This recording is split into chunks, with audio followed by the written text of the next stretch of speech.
Rule 72ங்கிறது ஒரு thumb rule. நிதி திட்டமிடலில் இதை பயன்படுத்த முடியும்.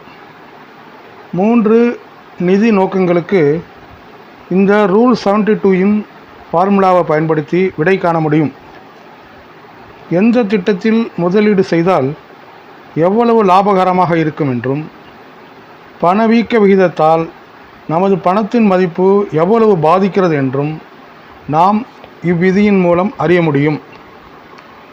இவ்விதியை குறிப்பாக நிதி திட்டமிடலுக்கு, நிதி இலக்கை சரியாக அடைய, நிதி மேலாண்மை செய்ய நாம் பயன்படுத்தி கொள்ள முடியும். இன்னும் துல்லியமாக சொன்னால், பணம் எத்தனை ஆண்டுகளில் 2 மடங்காகும், முதலீடு 2 மடங்காக எத்தனை சதவீதம் வருமானம் கிடைக்க வேண்டும், பணத்தின் மதிப்பு எப்போது பாதியாக குறையும் போன்றவைகளை இவ்விதியின் சூத்திரங்களை கொண்டு எளிதாக கணக்கீடு செய்ய முடியும். முதலில் உங்கள் பணம் எப்போது 2 மடங்காக உயரும் என்பதை பார்ப்போம். இந்த விதியை பயன்படுத்தி நீங்கள் முதலீடு செய்திருக்கும் பணம் எப்பொழுது டபுள் ஆகும் என்று கண்டுபிடிக்கலாம். அதற்கு தேவையான விவரம் என்னவெனில், நீங்கள் முதலீடு செய்திருக்கும் திட்டத்தில் வருடத்துக்கு வருமான வீதம் என்ன என்று பார்க்க வேண்டும். எடுத்துக்காட்டாக 8% வருமானம் வருகிறது என்று வைத்துக்கொண்டால், இதே ரீதியில் வருமானம் வருகிறது என்றால் இந்த விதியின் சூத்திரப்படி 72ஐ வீதமாகி 8% வகுக்க வேண்டும். அப்படி வகுத்தால் கிடைக்கும் 9 வருடங்களில் நீங்கள் முதலீடு செய்த தொகை இரட்டிப்பாகும் என்பதை அறிந்து கொள்ள முடியும். அடுத்ததாக, முதலீடு 2 மடங்காக எத்தனை சதவீதம் வருமானம் கிடைக்க வேண்டும்? கடந்த எடுத்துக்காட்டில் எத்தனை ஆண்டுகளில் பணம் இரட்டிப்பாகும் என்று பார்த்தோம். இந்த எடுத்துக்காட்டில் ஒரு ஃபினான்சியல் கோலை எய்துவதற்கு இந்த ரூல் 72ன் சூத்திரத்தை பயன்படுத்தி எப்படி கணக்கீடு செய்வது என்று பார்ப்போம்.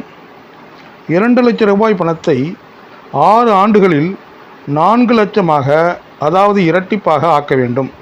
அது எப்படி எனில் பார்த்தோமானால், 72ஐ முதலீட்டு காலமாகிய 6ஆல் வகுத்தால் கிடைக்கும் 12%ஐ மனதில் வைத்துக்கொண்டு அந்த ரிட்டர்ன் தரும் ஸ்கீமை கண்டறிந்து இன்வெஸ்ட் செய்ய வேண்டும். இறுதியாக, பணவீக்கத்தால் பணத்தின் மதிப்பு எவ்வளவு குறையும்? ஒரு நல்ல முதலீட்டாளருக்கு இன்ஃப்ளேஷன் கான்சியஸ் இருக்க வேண்டும். எதிலும் முதலீடு செய்யாமல் பணத்தை வீட்டில் பத்திரமாக வைத்திருக்கும் போது அதன் மதிப்பு என்ன ஆகும் என்பதை ரூல் 72ன் சூத்திரத்தின் மூலம் கண்டறிய முடியும்.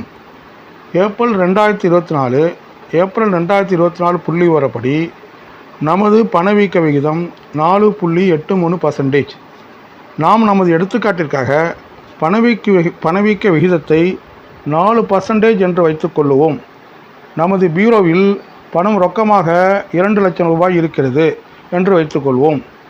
நமது விதி 72ன் சூத்திரப்படி 72ஐ பணவீக்க விகிதம் 4ஆல் வகுத்தால் கிடைக்கும் 18 வருடங்களில் உங்களது 2 லட்சத்தின் மதிப்பு நீங்கள்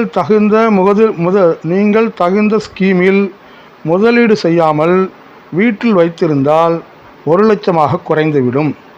இந்த ஃபைனான்சியல் அவேர்னஸ் நிச்சயம் நம்மிடம் இருக்க வேண்டும்.